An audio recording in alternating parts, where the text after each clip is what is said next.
Eu acho que com a tecnologia que a gente tem hoje, o maior erro é você não ser relevante, você não entregar a mensagem certa no momento certo, para o cliente certo, para fazer diferença e ser relevante para esse cliente, né? Aumenta o som que você está no Vioral, o podcast da indústria da saúde, onde pessoas, histórias e inovações se misturam para trazer a você conhecimento digital compartilhável.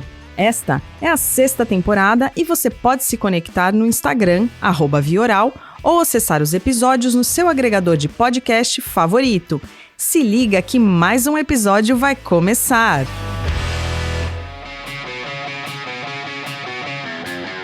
Fala, ouvintes do Vioral, mais um episódio. São mais de 18 anos dedicados à indústria farmacêutica em diferentes áreas. Passou por marketing, efetividade, treinamento comercial e digital. Hoje, ele é Head de Saúde Digital na Eurofarma. Eu tô aqui com Felipe Catão. Felipe, seja bem-vindo ao Vioral. Valeu, Paulo. Prazer estar aqui com você. Olha, o prazer é todo nosso, ainda mais para falar desse momento que eu queria que você contasse um pouco, né, dessa notícia que vocês venceram Cannes, o Grand Prix, ou seja, a melhor ideia. Esse é o prêmio máximo que tem no Festival de Criatividade. E vocês ganharam na categoria Pharma. Como é que tá sendo essa experiência, né? Cannes é algo que não é tão conhecido assim na indústria farmacêutica, pelo menos aqui no Brasil. Lá fora isso é muito mais difundido. Mais conhecido. Me diga, Felipe, como é que foi para vocês? Como é que tá sendo para você, pro Grupo Eurofarma? Eu acho que para nós foi uma satisfação muito grande, né? A Eurofarma já investe em inovação há muito tempo e investe cada vez mais em inovação. E esse projeto, ele traduz muito o que a gente fala de inteligência artificial. A gente tem falado tanto de inteligência artificial e como utilizar a inteligência artificial para o bem. Então eu acho que o melhor desse projeto é que nós conseguimos achar uma maneira de usá-la para o bem dos pacientes com Parkinson, né? Então a gente ficou super satisfeito com esse resultado, felizes, comemoramos bastante e continuamos comemorando porque com certeza é um projeto que vai beneficiar muitos pacientes com Parkinson. Ano que vem tem França ou não? Tem Cannes? Vamos pular outro projeto. É isso aí, ó. Se você não ouviu falar, joga lá agora no Google, põe lá Scrolling Therapy. Né, que você vai ter um monte de informação. É um aplicativo desenvolvido, como o Felipe falou, para auxiliar pacientes com doença de Parkinson. Foi lançado em abril, que é o mês da conscientização. Eu vou deixar você falar, Felipe. Conta um pouquinho pro pessoal o que é o Scrolling Therapy, o que é esse aplicativo, por que ele ganhou esse Grand Prix. Olha, nós unimos duas necessidades. A primeira que é a realidade que as pessoas navegam muito nas redes sociais. Em média, elas passam, numa média mundial, aí 2h30 por dia navegando nas redes sociais. E o outro lado é a necessidade que o paciente Parkinson tem de fazer exercícios de mímicas faciais para retardar a progressão da doença. Então, e poucos fazem isso, né? Então a gente tentou unir essas duas coisas nesse aplicativo.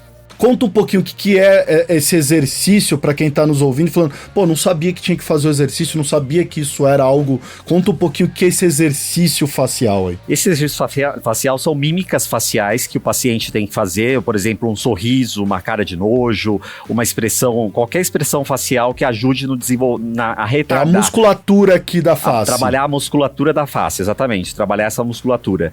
E poucos pacientes fazem isso, a nossa média é 3% realmente fazem esses exercícios. E aí a gente tentou unir essa necessidade dos exercícios faciais com as redes sociais. Então, basicamente, a pessoa se loga no aplicativo que é gratuito, está disponível tanto para Android como para iOS. Ela se loga com sua rede social no Instagram ou no Facebook e ela consegue navegar nas redes sociais utilizando as mímicas faciais. Então, um sorriso, por exemplo, é um curtir. Uma cara de nojo, você rola para baixo. Então ela vai navegando enquanto ela realiza esses exercícios. E a ideia é que ela faça esses exercícios diariamente por 45 minutos. Então é um tempo adequado para essa terapia funcionar para esses pacientes, né? É óbvio que se trata de pacientes em estágio inicial da doença, mas o Parkinson está acometendo também pessoas de uma faixa etária mais jovem. Por exemplo, o idealizador desse aplicativo é muito jovem e ele trouxe essa necessidade, essa oportunidade, e a gente viu que fazia todo sentido. Agora, Felipe, que legal, porque assim, para mim, quando eu vi essa notícia, e a gente já se conhece, para mim não é só uma vitória da Eurofarma, para isso é uma vitória da indústria da saúde, né? Então os pacientes ganharam, a Eurofarma ganhou, mas eu acho que a indústria da saúde, nesse momento que a gente está vivendo de transformação digital e etc., de entender como que a indústria farmacêutica pode usar dessa transformação digital a favor, cara, isso abre um mar de oportunidades. Eu queria entender de vocês como que isso foi visto aí dentro da Eurofarma pelos outros gerentes de produtos, até olhando as outras patologias que vocês atendem, porque isso aí dá uma força para você, por exemplo, que é head de uma área hoje, que é a indústria farmacêutica ainda considera um projeto especial, né? Em muitos casos sim, né? Apesar de digital já estar super consolidado e no pós-pandemia, na pandemia nós vivemos uma aceleração digital, né? Mas eu acho que todo mundo viu isso como uma super oportunidade, não só pela inovação da tecnologia em si, mas pela possibilidade de a gente oferecer um serviço para o paciente. A Eurofarma tem uma penetração muito grande e uma atuação muito forte com os médicos. A gente tem a maior força de vendas do Brasil, mas esse projeto ele traz uma solução direto para o paciente. Eu acho que isso foi o principal ponto que repercutiu super bem aqui para a reputação da empresa e aqui internamente. Mas é óbvio que isso atrai o gerente de produto a pensar diferente. Cada vez mais ele tem que ser empoderado para ele pensar na sua marca, quais são as soluções digitais que eu vou implementar para o meu produto que fazem sentido, não só para o médico, mas para o paciente, para os diferentes stakeholders, seja para acesso, para trabalhar em parceria com operadoras de saúde. Então eu acho que isso ajuda a estimular a inovação interna para outras marcas também em outros produtos.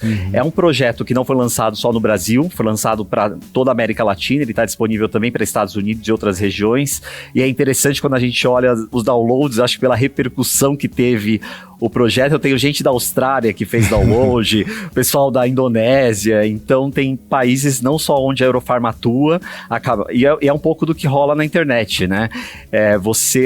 Um projeto ele não está limitado a uma região geográfica mais. Quando a gente coloca isso na rede, potencialmente pode atingir vários países que você nem imagina que teria interesse, mas pela repercussão acabam acessando, né?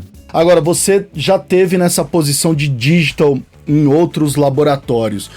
Me conta um pouquinho, Felipe, qual que é a diferença? A Eurofarma, uma gigante, um grupo nacional. Eu queria que você até contasse um pouquinho assim, qual que é a visão da Eurofarma sobre a área de digital, você que está como head aí. Eu comecei minha carreira em digital, né? Na época que eu comecei em 2005, era uma área de e-mail marketing. Então eu tava lá e programava e-mail marketing no HTML para mandar para os médicos lá na Roche, né? E era um momento de muita experimentação, porque o engajamento dos médicos, dos pacientes com a internet naquela época, em 2005, era muito diferente. Tanto quando chegou o YouTube no Brasil, nós somos os primeiros anunciantes do YouTube no Brasil com um projeto. Então era um momento de muita experimentação do que estava acontecendo. Hoje, a gente já tem digital conectado muito mais na estratégia, né? Hoje, para a Eurofarma, digital faz parte da nossa visão 2027, a nossa visão de transformação da organização, e a transformação digital é parte desse contexto, né? Então eu vejo que para a Eurofarma é uma área essencial, e aí olhando todo o ecossistema, como a gente conecta startups, como a gente conecta health techs, não fazer isso de uma maneira isolada, mas entendendo a inovação que está fora da organização também e trazendo essa inovação para dentro da organização.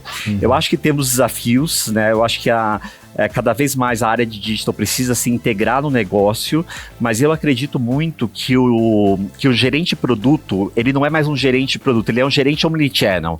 Ele tem que ser capaz de gerenciar os diferentes canais que ele atua, as suas ações, e ter a área de digital muito mais como uma catalisadora de inovação e integradora das coisas, porque acaba tendo uma visão mais horizontal da empresa e consegue entender as sinergias que existam, né? Então, a área de digital acaba tendo muito mais esse papel. Mas é um pouco de como a gente está se organizando aqui na Eurofarma e avançando nessa frente digital. Felipe, com essa tua experiência de digital desde 2005, como é que faz para ficar próximo? Porque assim, vocês têm que estar próximo não só do gerente de produto, mas tem da área médica, compliance, que é algo que sempre quando a gente vai falar de inovação parece que é a barreira eterna da indústria farmacêutica, e aí você tem que estar também junto com a força de vendas. Você tem tantos stakeholders para navegar. Como é que faz, Felipe? Como é que você tem feito? A tua experiência tem mostrado qual que é a melhor forma de navegar nesses stakeholders? E a outra pergunta, maior força de vendas que a gente tem na indústria farmacêutica está na sua mão. Né, o staff em si. Força de vendas é hoje talvez o maior desafio da área de digital, como se aproximar deles? Fala um pouquinho disso. Eu acho que o primeiro ponto que você trouxe, a conexão com compliance, com a área médica, produto, tudo tem um elemento importante de educação. E eu acho que a área de digital, ela também tem que ser uma área que eduque e transfira conhecimento para as demais áreas, né? Para que as pessoas entendam o que significa, a linguagem do que nós estamos falando. E as tecnologias, elas mudam muito rápido. E aí o pessoal de compliance fica pensando, como é que vamos viabilizar isso nesse novo contexto? Mas eles precisam entender em profundidade. Então, a construção conjunta e num formato de brand team, né, não isolado por digital, mas construindo em conjunto com todas essas áreas é o que faz mais sentido.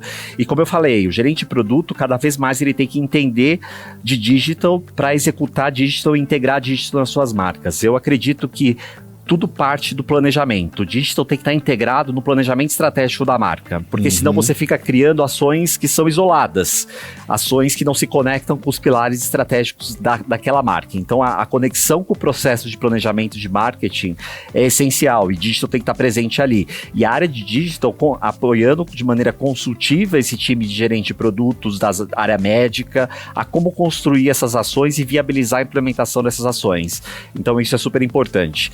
O outro ponto, de fato, a gente tem a maior força de vendas do Brasil, e a gente tem um projeto aqui na Eurofarma que tá na minha área, que a gente tem muito orgulho, que são as pessoas que visitam os médicos e nutricionistas remotamente. São todas pessoas com deficiência, então é um time que a gente trabalha muito a diversidade, e eles fazem essa visitação remota para médicos e nutricionistas, e tem sido não só no Brasil, mas no Chile, no México e no Peru, que a gente também tá tendo esse modelo de visitação, tá funcionando bastante, e a gente acredita muito nesse modelo. No Japão, por exemplo, a maioria das visitas hoje já são digitais, então é um modelo e uma tendência. E quando a gente olha a força de vendas que está visitando o médico presencialmente, o nosso desafio é colocar a tecnologia na mão deles para que não se limite a interação do médico a uma visita, para que ele possa enviar e-mails para o médico, para que ele possa corresponder com o médico por WhatsApp, ele possa enviar informações adicionais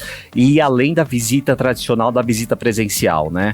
E talvez até um modelo híbrido, onde ele visita eventualmente o médico presencialmente e faz uma revisita para o médico digitalmente. Então eu acho que aí eu trazendo um pouco a minha experiência de treinamento, tem uma necessidade de treinar o representante para ele ser mais digital, para que ele utilize a tecnologia, alavanque a tecnologia que ele tem na mão para ir além da visita, daquele momento que ele está na frente do médico, e manter o contato com o médico mais fortemente, né? E com mais sequência e frequência, né? Agora, você também estava falando dessa questão desse projeto desse time que você tá de consultores que faz essa visita remota, a visita digital. Como não transformar isso num saque, Felipe? Qual que é a tua experiência? Como que você não transforma isso num simples atendente de telefone ou num simples divulgador de e-mail? Como que você tá juntando a força de vendas, vamos colocar assim, tradicional, junto com essa força de vendas remota?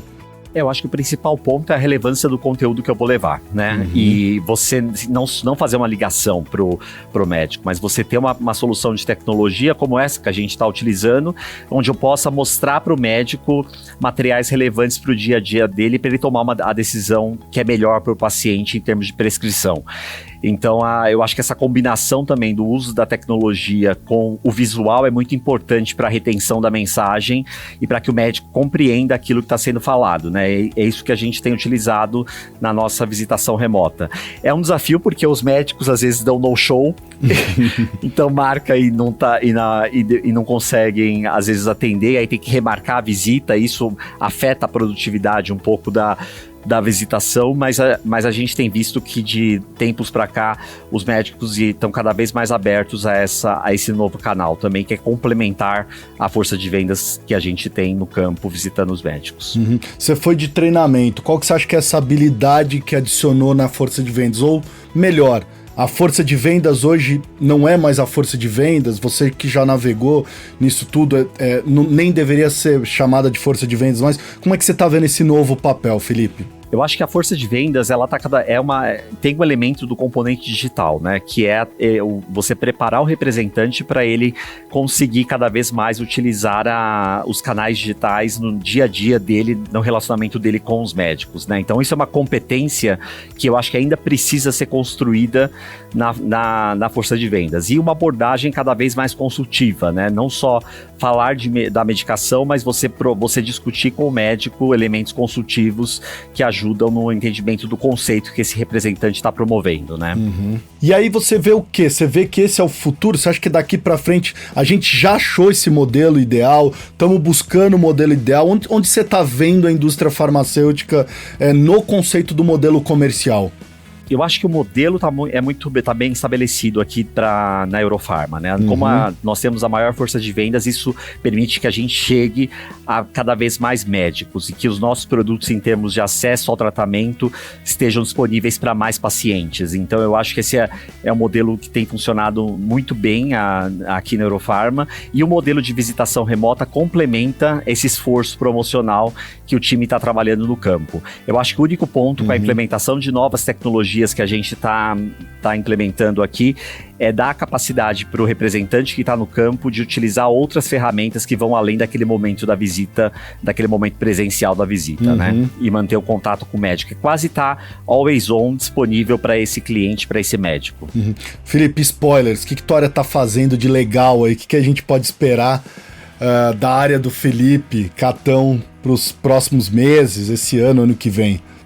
Olha, a gente acredita muito na área de terapia digital, né? Que é trazer aplicativos que complementem ou substituam medicações na terapia de diferentes doenças. Então, o Scrolling Therapy é um complementar, uma ferramenta facilitadora para complementar o uso da medicação para Parkinson, e a gente acredita muito nessas demais ferramentas. Então, estamos nesse caminho de construir essas outras soluções em diferentes áreas terapêuticas também. Show.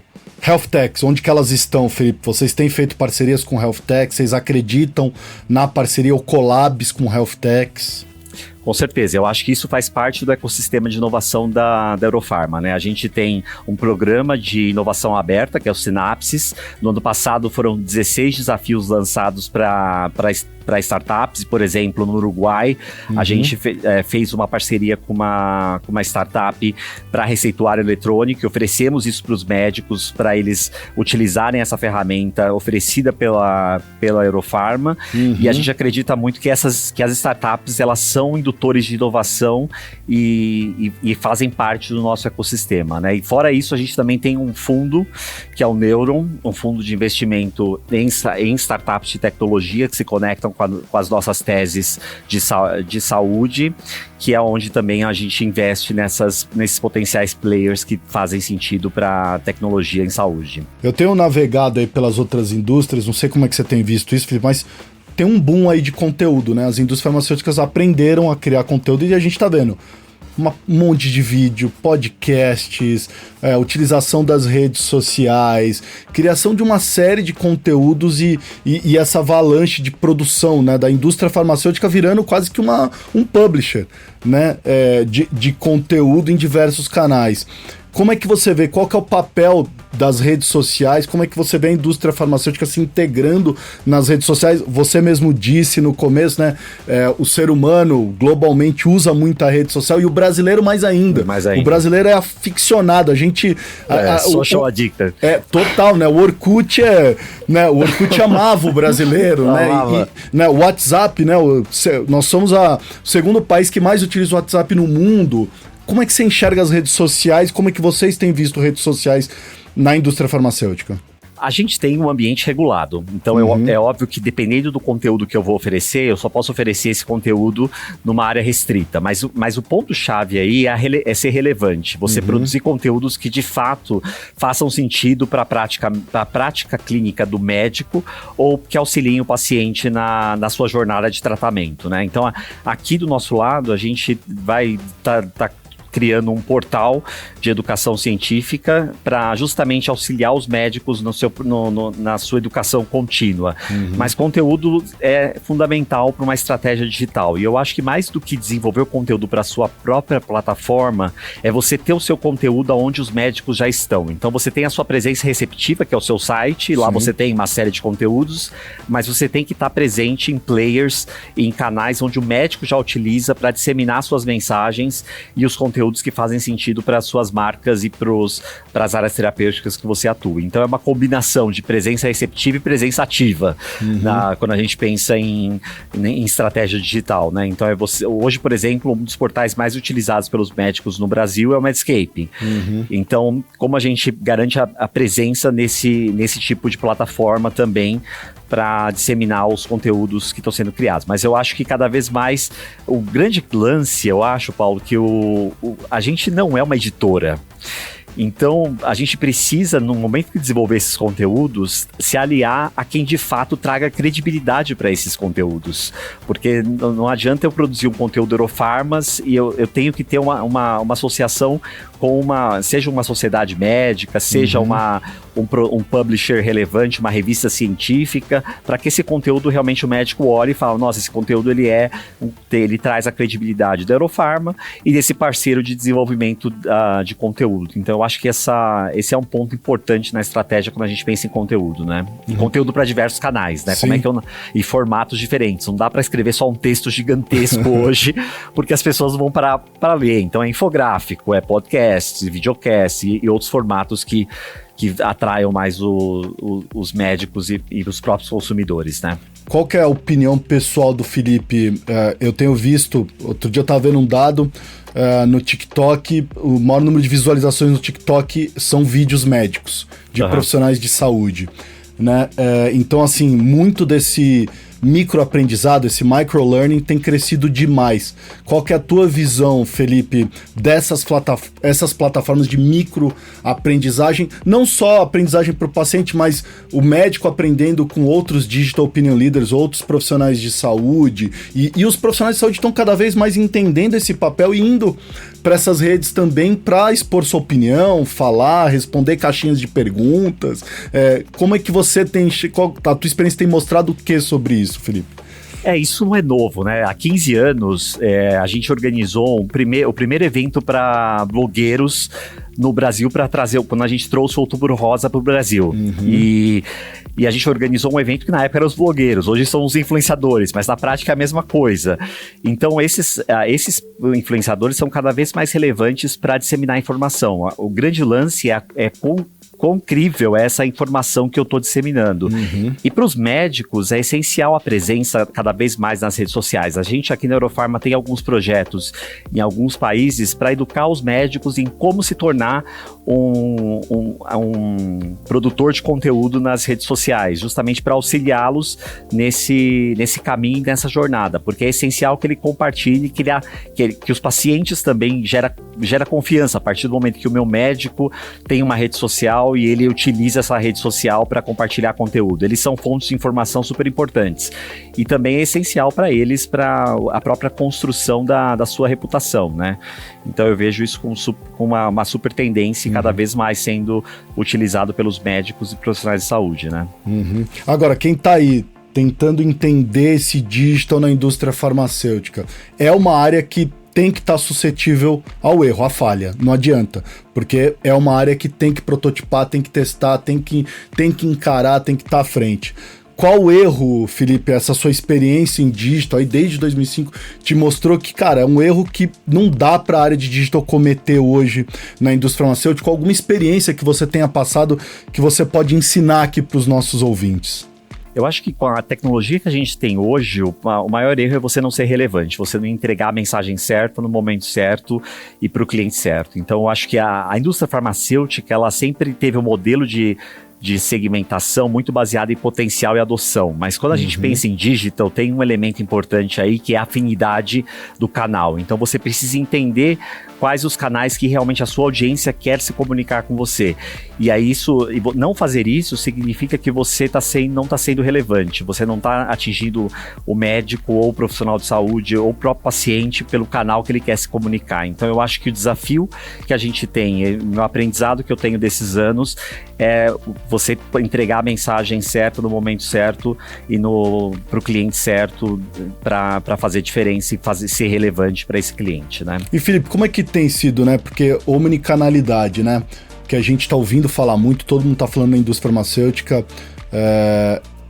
Como faz isso se ainda eu vejo ainda um CRM muito precário ainda? A gente com dificuldade de ter dados básicos primários daquele profissional de saúde. Como é que você tem visto isso, né? O que realmente é omnicanal para a indústria farmacêutica se a gente tá com dificuldade lá no básico que é o CRM? Eu vivi a fase do multi-channel, né? Onde eu tinha cada canal isolado. Eu tinha o site, eu tinha e-mail, eu tinha rede social, tudo isso isolado. Eu acho que o maior desafio é como fazer a integração dos canais, para que a sua mensagem ela seja disseminada nos diferentes canais, mas a mesma mensagem, o mesmo conteúdo. Eu acho que a gente ainda está um pouco distante disso, para ser bem honesto. A gente tem... Hoje já tem tecnologia para isso e a gente aqui na Euro está trabalhando para integrar esses canais junto ao nosso CRM. Mas isso é essencial para você ampliar a relevância do que você está comunicando para o cliente, utilizando diferentes canais no momento certo. Mas eu acho que ainda é um passo que a gente precisa dar, porque eu acho que ainda nós somos muito multi-channels e os canais estão isolados em silos, né? Então ainda falta essa integração de canais. Eu te perguntei isso, que eu sempre tenho essa dificuldade, Felipe. Todo mundo sempre me questiona. Tô dando aula na pós, outro dia tava fazendo um workshop e as pessoas me dão um exemplo aí de uma empresa que é omnicanal. Eu nunca tenho.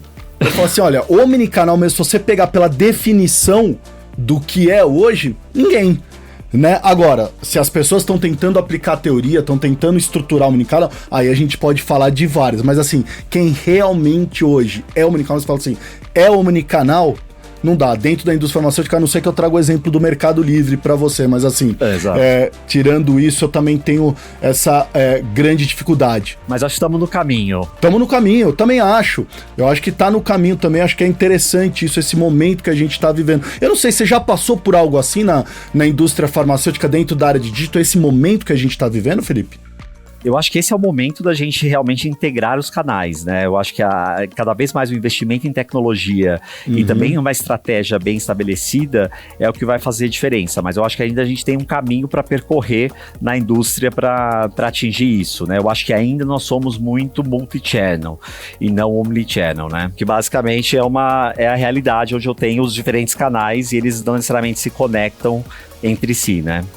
Agora, quando alguém te pergunta, Felipe, o que é a área de digital na indústria farmacêutica, o que você responde para as pessoas? Eu acho que é um catalisador de inovação mesmo. É uma área que ela tem que oxigenar a organização com novas tecnologias e novas ferramentas do que pode ser feito. É olhar aquilo que se eu tô fazendo um evento, como é que eu faço não só um evento para levar para o digital, um evento tradicional que eu já faço de maneira presencial, mas como eu faço isso num formato que seja interessante, atrativo e que faça as pessoas participarem. É pensar em como eu utilizo os canais tradicionais da indústria, eu utilizo o digital para evoluir essa nossa abordagem. Então a visitação remota é uma delas, é complementar a visitação do representante presencial.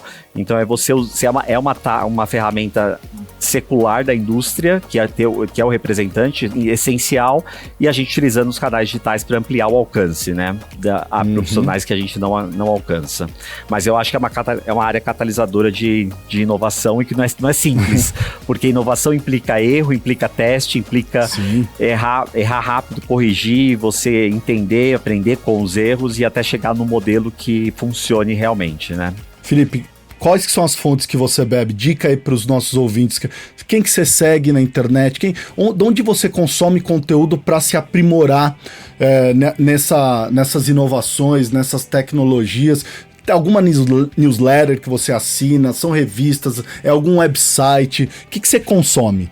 Eu gosto muito da CB Insights, é onde eu consumo bastante conteúdo, o podcast do Stupid Questions também, honestamente eu adoro esse podcast. E eu acho que a McKinsey também é uma boa fonte de informação para quando a gente está pensando em transformação digital, e outros mais aí eu acho que com certeza são úteis. Para essa temporada a gente criou algumas perguntas para conhecer quem é o Felipe pessoalmente. A minha primeira é: qual foi a última vez que você fez alguma coisa pela primeira vez? O que foi isso? Não, olha, honestamente, a minha área hoje é completamente nova para mim, quando a gente pensa em terapia digital. Então, é algo que eu tô aprendendo todos os dias com essa nova frente que a gente está trabalhando aqui na Eurofarma. Então, eu estou na Eurofarma há 4 meses, então é algo novo para mim, essa nova frente de terapia digital, onde eu estou aprendendo bastante aceleradamente. Boa, para quem nunca tinha ouvido falar de DTX, de terapia digital, o que é, Felipe?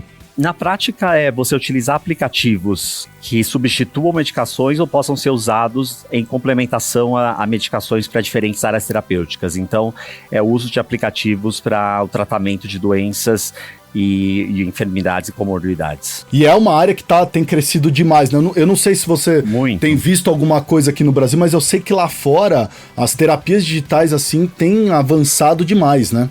Principalmente quando a gente pensa em Estados Unidos e Europa, né? E algumas tiveram alguns desafios importantes, por exemplo, a própria Peer Therapeutics, que já estava no mercado há alguns anos e acabou falindo porque não teve o desafio de conseguir acesso às suas terapias nos Estados Unidos, o reembolso dos pagadores, mas muitas estão indo super bem e esse é o olhar que nós estamos aqui na Eurofarma, né? Quais são as soluções que a gente pode trazer para o Brasil e para a América Latina num curto espaço de tempo? Tem até um dado publicado aí na Statista aí que mostra que em 2021 44 milhões de pessoas utilizavam terapias digitais e a projeção para 2025 é de mais de 650 milhões de pessoas usando terapias digitais, ou seja, é o caminho do futuro, né? E até quando você está falando de uma saúde que custa caro, né, do acesso de difícil acesso e etc, a terapia digital é o caminho, né?